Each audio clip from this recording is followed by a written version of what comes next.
আমাদের বাড়িকে যিশুর রক্তে ঢেকে রাখা কতটা জরুরি আপনি কি জানেন? আমাদের আত্মিক যুদ্ধ শুরু হয় আমাদের ঘর থেকে। আর যদি আপনার বাড়ি সুরক্ষিত না হয়, যিশুর রক্তে ঢাকা না থাকে, তবে আপনার জন্য আত্মিক যুদ্ধ করা ভয়ঙ্কর হতে পারে। সমস্ত কিছুর সূচনা ঘর থেকেই হয়। আমাদের বাড়ি আমাদের বিশ্রামস্থল, যেখানে রয়েছে আমাদের পরিবার, যেখানে আমরা ঈশ্বরের সাথে সময় কাটাই। আর যদি সেই জায়গায় সুরক্ষিত না হয়, তবে আপনার ওপর আক্রমণ হতে পারে।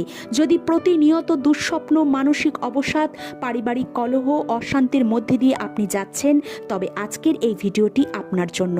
পুরাতন নিয়মে আমরা দেখি, ইসরায়েলীয়রা মিশরে থাকার সময় সদাপ্রভু মূসাকে বলেন যে ইসরায়েলীয়দের বাড়ির দরজাগুলিতে মেষশাবকের রক্ত লাগিয়ে রাখতে, এবং সেই রাত্রে ইসরায়েলীয়রা বিপদমুক্ত ছিল, কিন্তু মিশরীয়দের সমস্ত প্রথমজাত সন্তানের মৃত্যু ঘটে। তবে আজ আর মেষের রক্তের প্রয়োজন নেই, কারণ প্রভু যীশু খ্রিস্ট সেই নির্দোষ মেষশাবক, যিনি আপনার এবং আমার জন্য নিজেকে উৎসর্গ করেছেন। তাহলে কিভাবে নিজের বাড়িকে যিশুর রক্তে আবৃত করবেন?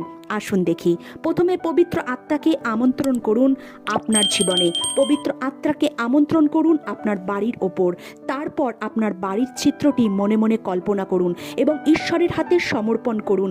এরপর বাড়ির প্রবেশ দরজায় যান এবং গীত সংগীতার 121 অধ্যায়ের 8 পদ পড়ে ঘোষণা করুন।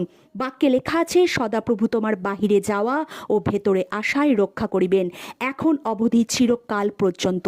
এই পদটি পড়ে ঘোষণা করুন, এই বাড়ি থেকে যারা বাইরে যাবে, ঈশ্বর আপনার দূত তাদের সাথে যাবে এবং যথাসময়ে সুস্থভাবে তারা এই বাড়িতে প্রবেশ করবে।